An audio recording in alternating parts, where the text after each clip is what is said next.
Homelessness in America is a multifaceted and constantly changing issue. The increasing cost of housing and rent makes it impossible for many individuals and families to secure stable housing. The American economy is unstable, and this puts a lot of pressure on the working class. Job loss, underemployment, and low wages often result in financial instability, making it challenging for people to meet their basic needs like food and shelter. Most people's perceptions of homelessness are based on myths and often fail to acknowledge the humanity of those experiencing it. Let's reframe the mindset of homelessness together.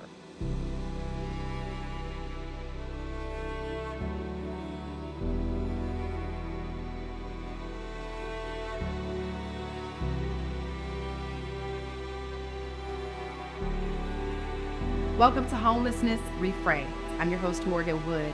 Today we'll talk about housing insecurities and food insecurities and how they're impacting those in the DC area. Our panel discussion will take place in Miriam's Kitchen, located in Washington, D.C. The culinary staff is currently prepping meals to feed those in need. Welcome. Joining us to talk about housing insecurity is April Vinny, MPA. She is the senior case manager here at Miriam's Kitchen. We're also joined by Scotty Irving. He is the CEO of Blue Sky Construction. Welcome, Scotty. And Tony Burns, my friend off camera, Tony. He's the guest advisory board member here at Miriam's Kitchen. Thank you guys for joining us. Thank you for having us. So let's talk about housing insecurity. Let's start with, what is housing insecurity? What do you define it as? So for me, I would define it as, not having a place to call home. You can't go, somewhere that's yours. It's just yours, and you can do what you want to do in your home. So it's just having a place to call home, in my opinion. Yeah, I 100% agree with that. That transition sometimes that you might be going through and no place to go and no place yours. You close your door or go in the bathroom and have a quiet moment. I 100% agree. Yeah, for me what comes to mind is when you don't have a mortgage to pay, you don't have a lease in your own name, you don't have a place to call your own, that's housing instability. Let's start with you, Tony. Can you talk to me and tell me a little bit more about your story? Sure. My story starts with actually health, physical health. That was impacting my ability to be able to maintain employment so that I would be able to pay my rent. So that's how housing insecurity or instability started with me. I would say those words are interchangeable, and it doesn't really matter what you call it. If you don't have a place to call your own, where you're the leaseholder, or you own that deed, we got a problem. And so I had a problem. So it doesn't look like we have a problem now. How do you then go from housing insecurity, housing instability? What happened between then and now? Talk to me about that transition. Okay. What happened between then and now is that I educated myself. I availed myself to the support that was available to me, being a DC resident, finding out about decent and affordable housing, finding out about programs. That came to my rescue, so much so that I'm able to tap into being a part of the team, the collaboration that shows us various spaces of what housing insecurity and instability look like.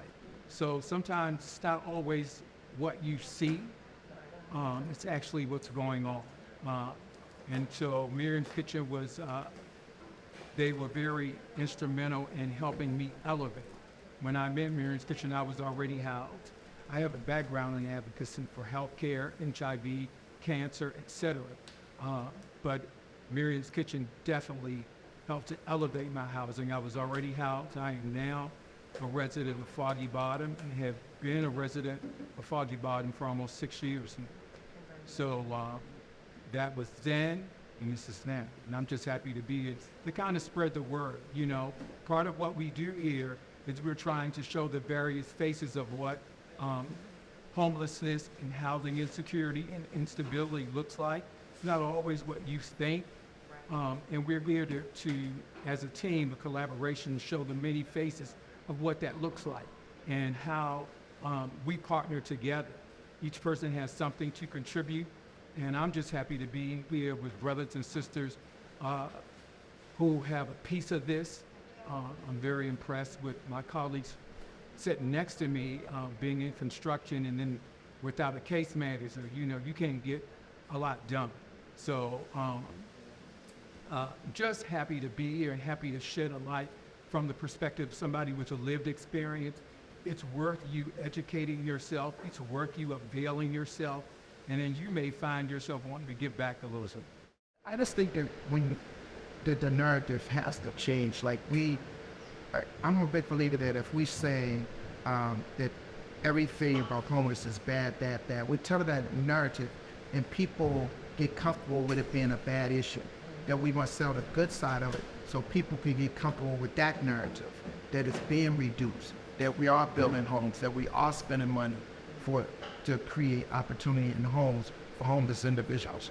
The problem is once the narrative stay narrative, and people get the narrative stay that way, people get comfortable that nothing will happen, right? So they don't push for change.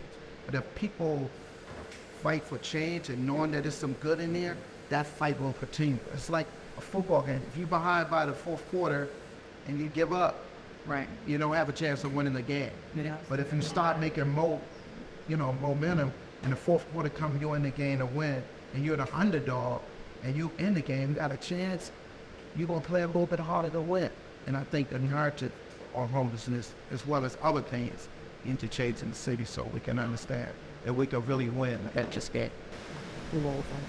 Now, housing in DC is not cheap. It does not come easy. Talk to me about how Miriam's Kitchen can help bridge that gap. So most of our clients have, they receive a voucher, a local voucher, and it's not easy. And DCHA has a housing payment standard that we have to go by. And some landlords, if not most, are aware of DCHA standards because they participate in the program as, landlords who house individuals that have vouchers. And so the PSH program, we help those clients to identify those units. We go through the process for them. We try to go through the process for them. Some clients, are excited and they just try to move forward, but we assist them with that process and making sure, hey, this is rent reasonable, this area is rent reasonable, this is a really nice unit, so we help them locate a rent reasonable place based on payment standards. Talk to me about that process. What does it look like to get into the process of needing housing, and where do you start? Well, I think that it starts with the Housing Authority, DACD. I think it starts with the Returning Citizen Director. I think it starts with Health and Human Services. I think it starts in all those places in having the correct conversation on how we address who's coming home. And I think our system has to start tracking even our kids in college. Who goes off to college? What are they coming back to? What's the environment that they're coming back to, and how can we help them? If the city employed 33,000 people are aging up, so how do we incorporate them so they don't become homeless? How do we create jobs for them so they don't become homeless? So I think it starts downtown, Wilson Building, and then fan out from there. Mm-hmm. What about you, April? Actually, I agree with CJ a lot. I think that it does start with, those who are over, providing the housing and stuff, especially the subsidy Systems in place. Systems in place. Yeah, I definitely agree with all of that. I also think that people also we all have to take accountability for ourselves too. and each other, because it was a saying back when I was coming up, each one teach one. And so help each other to understand that it's okay to have a shelter in this neighborhood, because you may have something in your neighborhood that person can benefit from and, prosper from. And there you go, you have another great person developed in there. So I think it along with the systems in place, everybody has to take accountability for themselves and individuals as well. What would you say someone who does not want a shelter in their community, what would you say to them because of, let's say, violence or increased loitering or, any of the other things that we might want to myth bust today? So I always ask people, where do you prefer to live? Because I understand, you may be homeless and on the streets in Southeast, but you may not want that to be your permanent residence. And most people don't. They want to go in a different area. They want to restart their life and regain their power. And, so my job is to empower them to live a better life. It doesn't matter what your background is. It doesn't matter where you come from. You can live up Northwest on the top floor in a penthouse if it's rent reasonable. We can do that. Right. And so we do try to make sure that they get into the newer units where, they is more modernized with washer and dryers in the unit, cable ready, a balcony they can sit on, or they have a nice garden they can go sit in, or a lobby they can go sit in and play games and entertain their families and friends. It's the little amenities that go a long way. Did that. Can you talk more about that? So what we do at Blue Sky and what we have done, we was a part of building what's called an 801 in shelter. It was a 400 unit building in Southeast DC. It was a city project that cost about $65 million. And when we built out that development deal or that housing, we made sure that it had a kitchen in there, that it made sure it had a game room in there, that it made sure it had outdoor space and indoor green space, even indoor green space for individuals to be able to live. What I love about that project, that it was a section that was just for a day, where you get up, take your shower, go to work, come back. And it was enough area B that was for long-term stay. So I was really happy to be a part of that, as well as what's called the New York Day Center that's downtown, where homeless individuals can go and wash their clothes, and get a meal, and get a haircut. And our latest project, this was called an Ethel, and it's 100 units of permanent placement housing over Southeast. But like I said, this city has turned the corner. I was born and raised here. I've really seen it, the homeless situation at its worst. I'm seeing the numbers go down. I'm seeing the city spend millions and millions of dollars on reducing it. And I think it's important that we incorporate everyone in all acts of life to make sure that we can support them, not just once we build it, but wraparound service. In the Ethel, we have a hair salon, we have a store where they can buy clothes. We also have kitchens, testing kitchens in there where they learn how to cook before they go upstairs. And in their first apartment, some of these people, this is their very first apartment. Never had an oven, never had a stove, never had a kitchen. So we have testing kitchens downstairs where someone come in once a month and take them how to cook vegetables, how to do your fruit, how to pick your breeds, and all these things. So the wraparound service that she provides is one of the most important aspects of it. Because if you've been homeless most of your life and get your first place, you need her service. So I think the city has moved mountains to get us to where we are, with a lot of more mountains to be moved. What are some myths about homelessness or surrounding homelessness, the topic that you guys would like to just eradicate and bust today? Yeah, everybody, you can't look at a person and say that, you're bad or you're no good for my community just because of the way they look, or, everybody that's homeless isn't homeless because they don't have money. That's just not true. Everybody that's homeless don't necessarily have a substance abuse problem. Some do have some true, like he said, the PTSD, the military, they have mental health challenges where they're not able to maintain a home. So they need services like the PSH program to assist them and help them to maintain their houses. And it hasn't always been available. So I think those are two of the biggest. Like, just because they're homeless don't mean they don't have money. And just because that person looks real good doesn't mean that, and dressed to the top, doesn't mean they aren't homeless. So you can't look at a book and try to judge it. You have to really get to know somebody to really understand where they came from and why they're in the place that they are right now. And every year we constantly find individuals in high school and college that's homeless. You know, they cannot afford a place to live or got into a situation at home. And every year we constantly read those stories about those individuals. So I would just say the individuals who return to citizens who coming home is just looking for that job or just looking for a place for them to go. The federal government when most people were incarcerated in the federal penitentiary, if they come back home and their family live in public houses, they can't return to that public house. So those people aren't bad people. They just looking for a place to transition to. And that's one of the things that we've been doing, is making sure when individuals return home that they have a job. And I think that we have been constantly beating that door, because if you get some resources, then we can try to balance out the home situation, because the voucher might be slow to come, right? In DC, if you've been incarcerated and you're 60 years old, it's a voucher waiting for you. But if you're younger than 60, it's not a voucher waiting for you. So we try to make sure that we create opportunity for them to come. And like she said, everybody isn't bad. Some people have paid their debt to society. They coming home on clean slate, and they just looking for a place to move to call their own, because they've been in an institution. So, you know, they good people. It's not everybody that bad people that became homeless.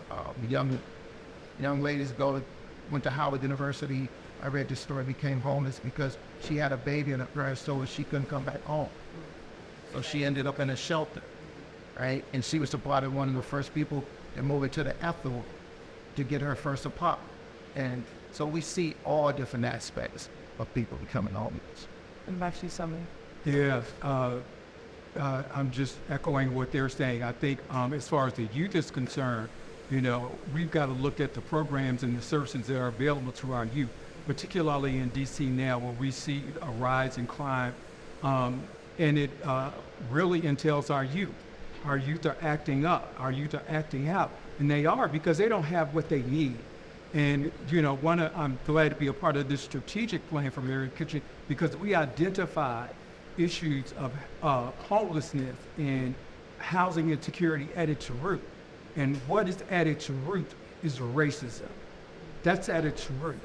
And then when you start to connect the dots, when you look at the majority of the youth that are acting up in DC, it's those youth that are coming from those places that are headed by households primarily of women. They're primarily in public housing throughout the city. In wards 7 and 8, I know they get a lot of,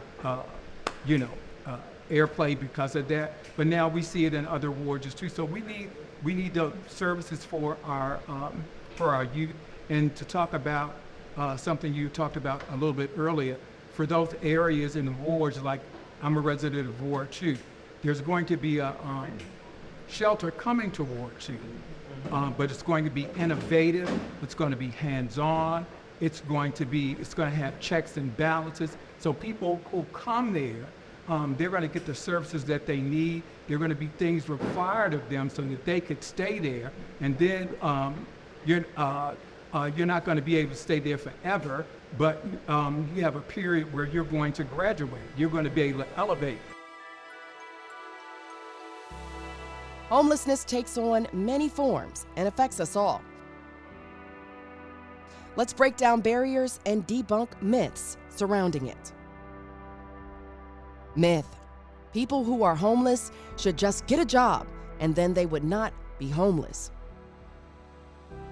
Fact: Many people who are homeless do have jobs, sometimes 2 or even 3.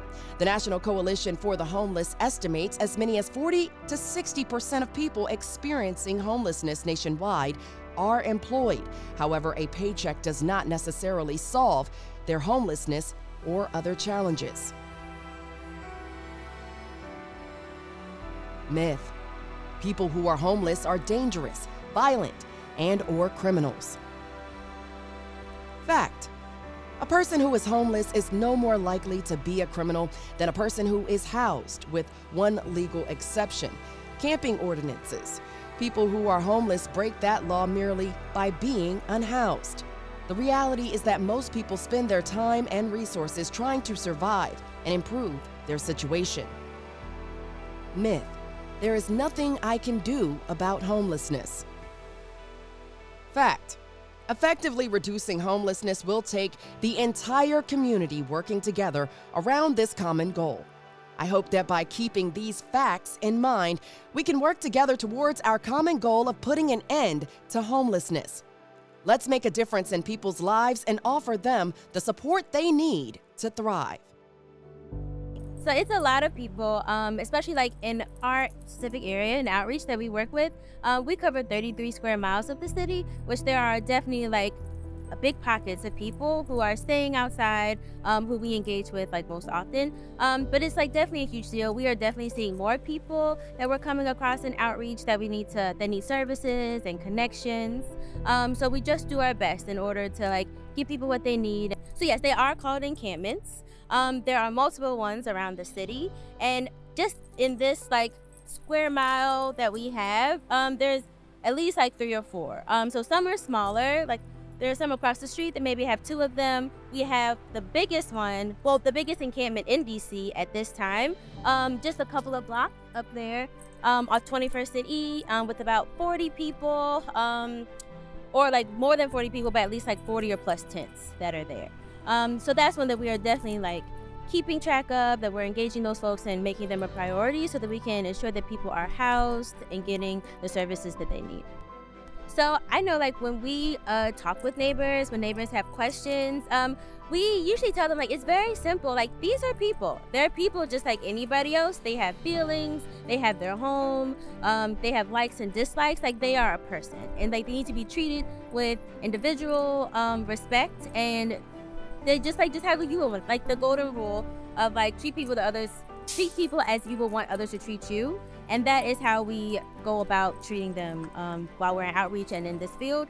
And if more people did that and just like talk to people, like people are great, people are friendly, everybody has their own story, their own struggles, especially ones that you can relate to. So if you just talk to them and just say, hey, like what's going on? They're not scary, and they're just people with like struggles just like anybody else, except you can see their struggles, and like people make judgments upon that. But like honestly, anyone could end up in this situation at any time. And that's one thing that I have learned, like talking to people. It's just like, wow, like you were a professor, you were a teacher, you're a mom, like you have like you're a complex human like anybody else, and you're just like anyone else. And so if we just move with that basis of just like they're just a person just like me, then I think that the understanding of like homelessness and people who are experiencing it would just like be greater, and we wouldn't have as many judgments going on if we just treated them as like the basic, if you would treat them as if like you would want them to treat you. And they deserve to have the privacy, whether it's public or it's on land, or whether you can see it, or it's just like a common courtesy and privacy, and they are human. And like just like how you would not want somebody to walk up into your home, they deserve the same respect, and they want that respect. So we try to everyone should make sure that they are being considerate and just having good human interactions, and just like being a good neighbor is what we usually call being a good neighbor to one another.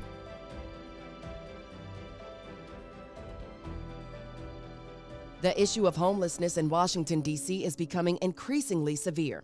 According to the federally mandated annual census of the nation's homeless population, known as the Point in Time Count Survey, homelessness in D.C. has surged by 11.6% over the past year.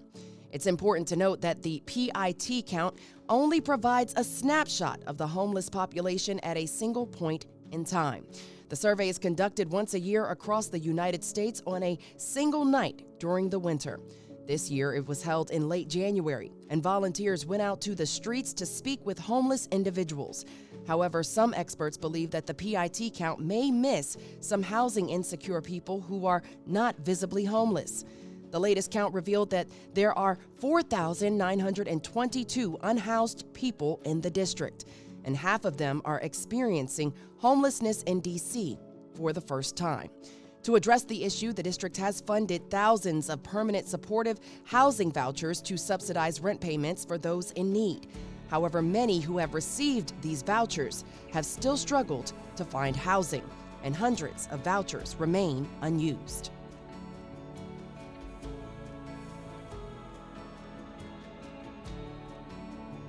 Right now, we're talking food insecurity with Rachel Ellison. She is the guest advisory board member of Miriam's Kitchen. We're also joined by the CEO here at Miriam's Kitchen, Scott Schinkelberg, and CJ Blair, who founded SOS Outreach, which stands for Saving Ourselves. Thank you guys for joining us today. It's an honor to be here. So Scott, we're here at Miriam's Kitchen. Can you tell me what's going on behind us right now? We are getting ready for our dinner service. So we are cleaning the kitchen, prepping food, doing all the work that we can to serve upwards of 200 individuals when it started arriving later in a day. So dishwasher running, all the noise from behind us is for a good reason. So we're talking food security, and before we get into the topic, I think it's very important that we define what food security is. What would you say it is? Do you guys have a definition? Food security for me means having enough to eat and enough to nourish your body, enough to fill yourself up. And unfortunately, a lot of our unhoused neighbors do not have those options. Yeah, and I might also, and I agree with everything you just said, but also it's about having the right nutrients. There are a lot of cheap calories out there, and they don't really do you well. And so, I think of people as food insecure, not only who may not have enough calories, but don't have the right calories. Tell me a story, who has gone through food insecurity, lived experience. Can you tell me about your experience? I was homeless for 17 consecutive years, so food insecurity was a part of my everyday life. I came here to Miriam's Kitchen because they served meals here. They didn't have a lot of the things they have today, but they were warm, they were welcoming, and they got to know me by name. And that was really important to me, to get the nutritious meals that I needed to go out throughout the rest of my day. And I experienced the food insecurity even after I was housed, because SNAP benefits do not cover the nutrients, like he was saying, and the healthy foods that you need to eat to survive. We had to pretty much survive on whatever we can get. Mm-hmm. And at that point, like even shopping at Dollar Tree, when you only got $30 in SNAP benefits. So it's amazing that the kitchens like Miriam's Kitchens are still here to even serve those that are newly housed in the unhoused population. Yeah, I agree. I think our experiences, it wasn't for me, it wasn't so much we didn't have food. It was just the quality of the food that we had. I'm an inner city kid, so I grew up on subsidies, and I'm grateful for subsidies. It fed us, but I like cheese and milk, not the cheese that don't spread or the peanut butter that won't spread. So I believe sincerely that there are a lot of individuals who are eating, but are not eating at all. Even with some of our subsidy programs, they're still not eating good food. So it's kind of what prompted me to get into grocery drop-offs and deliveries and partnering with some of these major chains, because I wanted people to eat the same thing that I would eat. If I wouldn't eat it, I don't serve it. So I see food security as not just being truly, but the type shift that your absolutization is. I agree. Yeah, and that's for Miriam's Kitchen. I've been very fortunate in my life. I've never dealt with food insecurity on a personal level. But, for us, it isn't just, again, about getting any old calories in people's body. We actually have what we call our plate score. And our plate score is really about the nutritional elements that go into each meal, and making sure that all the different nutrients that we acquired in each meal are present. And which sometimes is a real challenge for us as an institution, because the cheapest foods Right. are the ones that don't have a lot of nutritional density. So And they usually taste the best too. yeah, they usually taste the best too. And like you can make great food that tastes really good, but it's going to cost more. And but we believe that our guests, and that's how we refer to the people who come to Miriam's Kitchen, deserve that quality of food, because it isn't just about feeding someone's physical body. It's also about giving them dignity, giving them choice. As they come through and get their meals, like saying, hey, I want that vegetable. No, I don't want that vegetable. Oh, I'd like that dessert. No, that dessert doesn't listen to me. Because in their day-to-day lives, they have so little choice. And so, and again, it comes back to this kind of wraparound, giving people, food isn't more than just calories and more than just nutrition. It's also about memories, how we connect and how we identify ourselves, and what we talk about, and how we build community. And, Right. so all those pieces play into it. Absolutely. If someone is facing a food insecurity, where would you suggest they start? I start with Miriam's Kitchen. Then I start with Bread for the City. Places that can deliver food to those that are homebound. Even people that can go out. If you're a single person, you get 3 pounds of meat, vegetables, and you get to choose. As Scott said, you get to make choices about what you do in your bag. So Bread for the City, Miriam's Kitchen, places that actually serve food that people can actually go and get or get delivered to their homes. I absolutely agree with Rochelle. I would say that, if you're unhoused, cooking your own food isn't really an option. So coming to a place like Miriam's Kitchen, where when you literally get a box of food that you've chosen and it's ready to eat, is the best way to do it. If you're moved into housing but are still food secure, a food pantry like Bread for the Cities, where you have choice about the kinds of ingredients that go into that bag, to those provisions. I mean, those are, I think those are really good options for folks. In an imperfect world where you have to have those options, I think those are good options. Scott, can you elaborate on that and how Miriam's Kitchen operates, and how do you decide who has a food insecurity and how do you service them? Sure. I mean, Miriam's Kitchen welcomes anybody.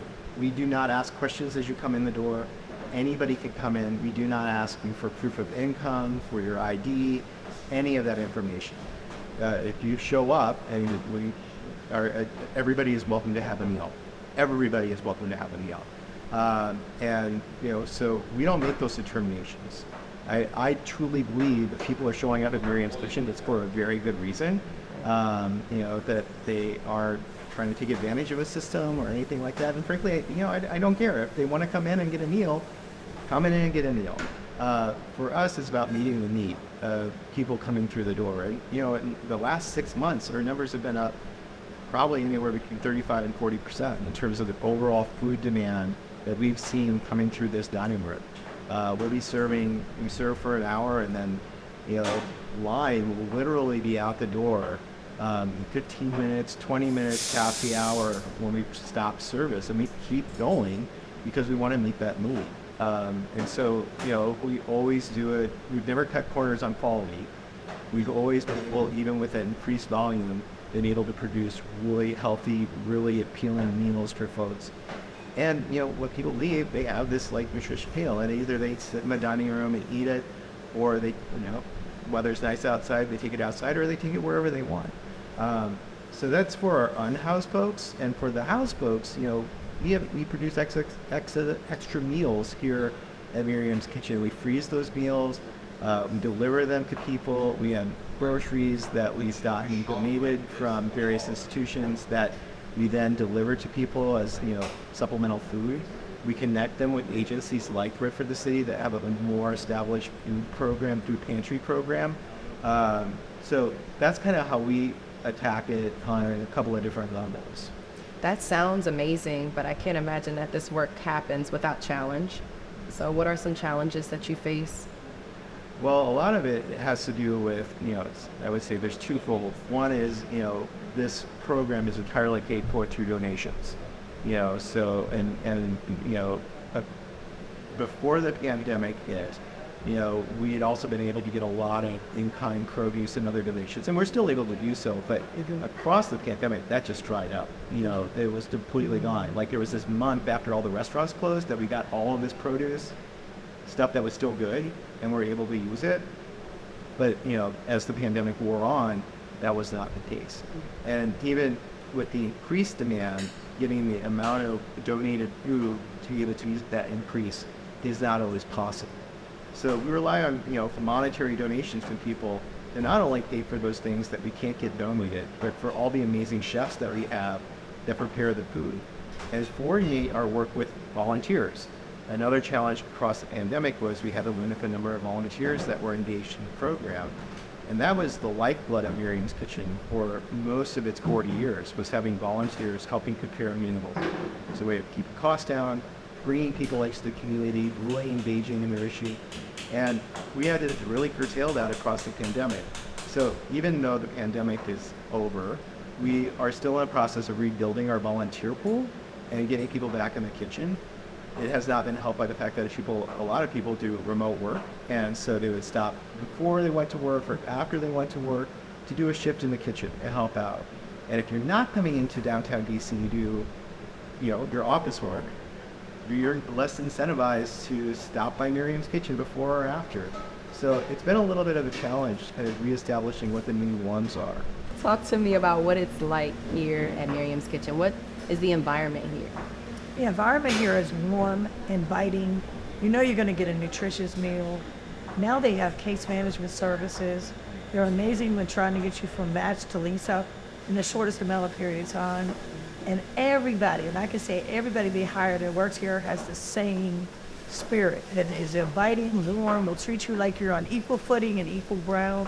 You're not beneath anyone. They're not going to talk to you like that. You're not going to have any reason when you walk in this door, it's like you just get carefree because you already know you're in a place of love. It's not only going to give you a healthy meal, but it's going to treat you like you're a human being, and they're going to call you by name. And that's so important. Yeah, you keep mentioning that. That's like a reoccurring thing that you're mentioning about being seen, being called by name. How important is that? That is so important. I was chronically homeless for 17 years, and people stepped over top of me, and no one called my name. No one hugged me. No one touched me. So I became this angry, defensive person all the time because I felt so alone. I felt invisible. But when you walk in these doors, and they start calling your name and knowing you by name and saying, "Hey, Michelle, how have you did today? Are you coming to get some food? Do you need anything? Do you need a birth certificate? Do you need any kind of services?" It was an amazing feeling to have someone recognize me as a human being. And then I knew I wasn't invisible anymore. And that was the beginning of my journey out of the homeless population. And I actually worked here not too long ago as the advocacy fellow. So coming full circle here with an amazing group of people has been an amazing experience. Talk to me about the youth and how schools can provide food for some of the youth, but also outside of school. How can food insecurity impact some of the youth? To piggyback off of what Scott was saying, there's a term, you are what you eat. I didn't know the impact of food and how it affects your thinking, your brain, how you carry things in life. So with a lot of young people, I love places like Miriam's Kitchen, as well as some and those places that feed the homeless, right? But the challenge that I've seen dealing with middle school, high school age kids, even elementary, is the pride factor. Some young people go hungry when we have resources like this because they don't want to be seen coming to a quote-unquote sheep kitchen or whatever, what have you. So in the schools, what we begin to do at SOS is get those groceries, take those groceries to school, put them in book bags, hide them in rooms, so the kids don't have to come to somebody and get it if they're having challenges at home. They don't have to really be exposed to say, hey, we don't have the food that we need. So we kind of just put them in book bags. Everybody know they can go to that room where they did the book bags, and they know they'll have decent food to take home without the shame or the embarrassment of not having what they needed to get those things. A lot of times we have food places that really cater to the homeless and those individuals that don't have a challenge with coming to the place to eat. But when you have people, a prideful people, not in a negative connotation, but I just don't want people to know, I'm bleeding or I'm hurting. Yeah. So they'll go to school angry. They'll see that, and they'll get diagnosed as being belligerent or not wanting to comply, but they can't hear what the teacher is saying because they're rumbling up their stomachs are too loud.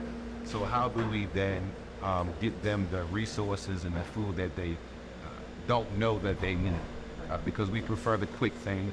A lot of our challenges in the community is learned behavior that was burned. I eat what my mama ate, what my grandmother told her to eat, which was pretty much making the best out of nothing.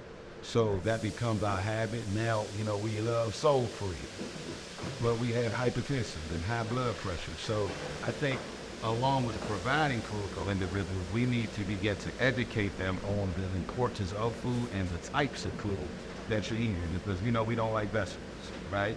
However, I didn't know the chemical reactions to certain vegetables, to certain food, how it makes you feel, how it makes you feel. So my belief is if we can educate on how to prepare some meals, I don't know how to cook greens, right? And so with education as far as school, we're doing things of teaching them how to prepare healthy meals, not just giving them the food, but here are some things you can eat, here are some things that you could enjoy outside of noodles and noodles. Cheeseburger, the hamburger, our go-to meals, hot dogs, things like that. Nothing against them. I love a good glizzy, what the young people call. I love glizzies. However, I can't live off. And coming from the community that I come from, and that have some of these food disparities, it's the glizzy, the hot dogs, the noodles, and the curry-out. That's their option. So not knowing that what you're eating is causing the attitude that's making you angry, that's raising the violence, that's raising the altercations, and people never connected to the food or knew all what you eat. So my approach has been, first, let's hurdle that pride, let's get them some things anonymously, and then let's begin to educate them on how to cook these things. So those produce won't, sit in the refrigerator and the tomato done gone bad, and you got a bottle of mayonnaise and some water, and that's your food. So, it's pretty much education and being sensitive to the mindsets of young people that's been joked on, bullied on as a result of them just not having what they really are. I truly know that approach. You touched on a good point there about how the food can impact, how you feel, and that can turn into violence in the community. Why do you think that? I mean, since we were babies, you're angry when you're hungry. You didn't get a bottle, you're upset. So it goes on through life.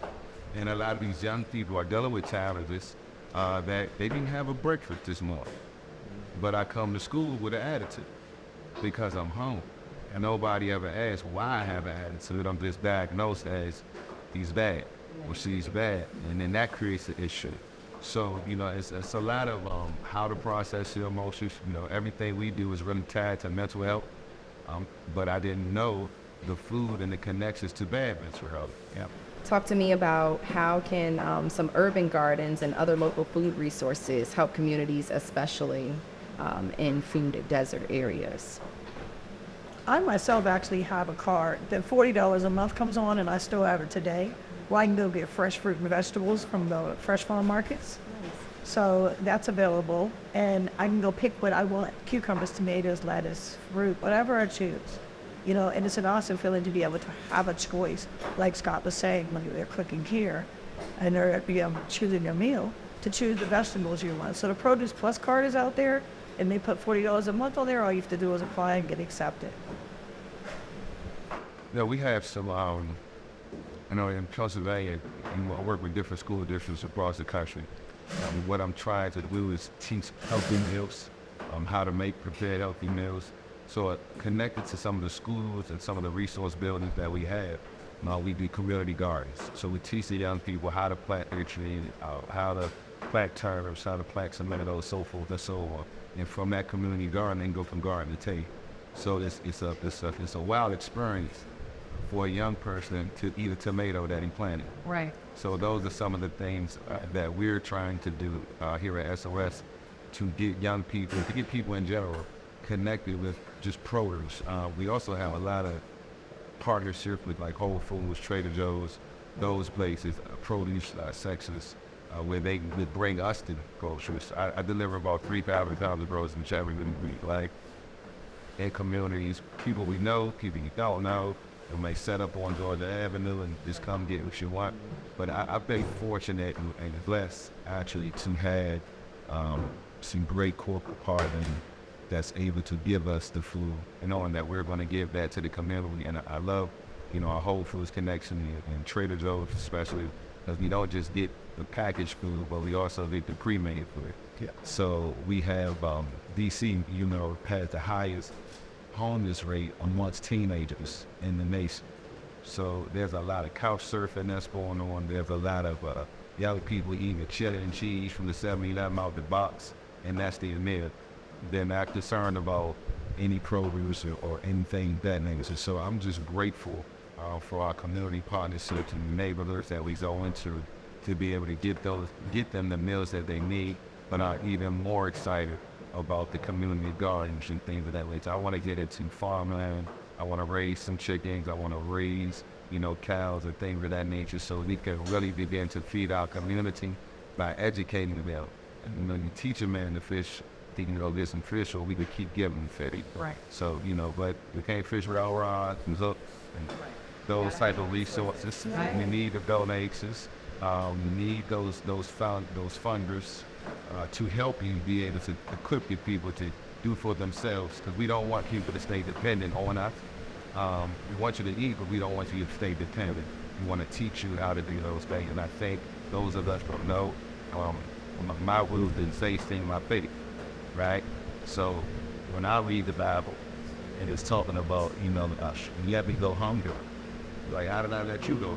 Like, then you walk past these people. Yep. So I believe that everybody is somebody. I never want to step over anybody regardless of their condition, simply because I don't know how they got in our condition. And I do know right now that he's hungry, and I don't want to give him $5 for some nachos from 7-Eleven. Yeah. Pretty much so. And I'm gonna ask you, CJ, you talked about being prideful. What's your message to those who are just have a little bit too much pride, but they hungry and they hangry? Well, pride go before a fall. So you're gonna stay hungry and keep your pride and stay hungry, or you can drop your pride and get full. It's as simple as that. I'm from a place that's referred to as the hood, or the hip hop culture. But I'm not from the hood. I'm from a neighborhood. And the simple word in neighborhood is neighbor. So I would say to the viewers, where the camera? Which one I was looking at? I would say to the viewers, be a neighbor. Our company is called Saving Ourselves. I didn't have partnerships with Whole Foods and Trader Joe's and things of that nature when we started the company. I had some food in the freezer, my own freezer. That at the bottom, if you don't want it, it's too cold, it will take too long to thaw out. Well, give that out to your neighbor. There's some people next door to. There's some kids that go to school with your kids. And even the elderly. Even Little Caesars got freezers for $5. Right. So be a neighbor. It doesn't take a lot, it just takes some. And if we can save ourselves, I think we're in a condition of an SOS. We all know SOS. Save our souls. It's a last-ditch effort. I need your help. And I'm not comfortable knowing that someone next to me is hungry when I have their need in my refrigerator. So I would say to anybody that's watching, do your part. We all have a part. With one body that's still joined together, I might be a head, there might be some fingers, but together we're a body. So I think we can eradicate a lot of homelessness, eradicate a lot of food disparity, just through partnerships. I would love to partner with Morgyn's Kitchen. We have vans, we have volunteers, you run the neighborhoods anywhere.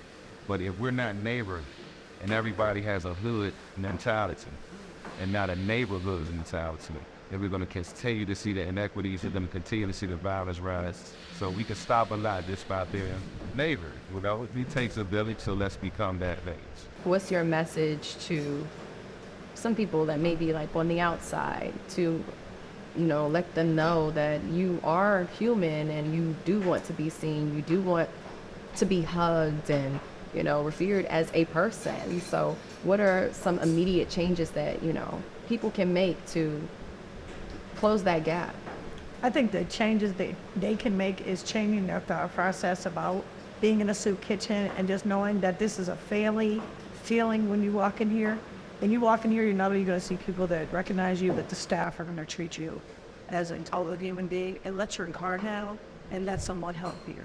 And if you let someone help you, you start to see yourself in a different light because they're going to believe in you and you can start to believe in yourself. Everyone has a backstory on. No one is homeless because they want to be either. They are homeless because of a reason, and no one knows that reason. My reason was early childhood trauma and then co-occurring disorders, and I didn't have a home, and instead of trying to get help until I came to Mary's Kitchen, I was on the street unhoused until I learned how to so let someone believe in me, so show people in Mary's Kitchen and learn to believe in myself. And when you're out there in the streets homeless, you just feel like you're invisible, like no one can see you. As I stated before, no one calls your name. So my message would be, realize you're one paycheck away from being unhoused yourself. And never judge a person, because you can never judge a book by the cover. That's the title. It's never what the story's about. Because today I'm a totally different person from the unhoused person for 17 consecutive years. And every person out there, there's so many creative people and people with such gifts and talents in the homeless community that are never realized because people are being judgmental or it was a stigma around homelessness that needs to be broken. The first time I came to Morgyn's Kitchen was actually as a volunteer 5.5 years ago. My church ministry came here on MLK Day, and men takeovers. All black men took over the kitchen and dining room. We did everything. And I was hooked from that moment. I've been here now as the executive sous chef for 4.5 years, and it's the most fulfilling job I've ever had in my life. Our guests eat better than most people eat at home 5 days a week. We provide breakfast and dinner 5 days a week for those that are homeless or those that are working poor. The past 2 weeks, we have not done under 200 meals at any point, breakfast or dinner, with a high of 250 and a low of 200. We have a very diverse team here at Morgyn's Kitchen. Chef Cheryl Bell, the executive chef, is on her sabbatical right now, which is well deserved. You have myself, the executive sous chef. We have 2 sous chefs from Latin America who bring a great deal of diversity to the meals that we serve our guests. We have 1 kitchen prep person. We have 1 gentleman that does our donations for us, and we have 2 dishwashers in the kitchen. Have you ever watched Chopped? Well, working here is like an episode of Chopped. I said, open up a basket, you open up a van, and it has full of donations. You have to figure out what you can make out what you got into that. We plan based on what donation we get in the van, and we do it a week in advance. To see the look on everyone's face when they come in and get a hot meal, that's restaurant quality. We may be categorized as a soup kitchen, but there's nothing soup kitchen about what we do for our guests. Thank you for watching Homelessness Reframed. I'm your host, Morgyn Wood, and my key takeaway from today is that we have these discussions and more of these discussions so that way we know how to engage with people who may be going through something. You never know what somebody is going through, and by having these discussions, we can further bridge the gap between us and respect our fellow man.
This program was produced by WHUT and made possible by contributions from viewers like you.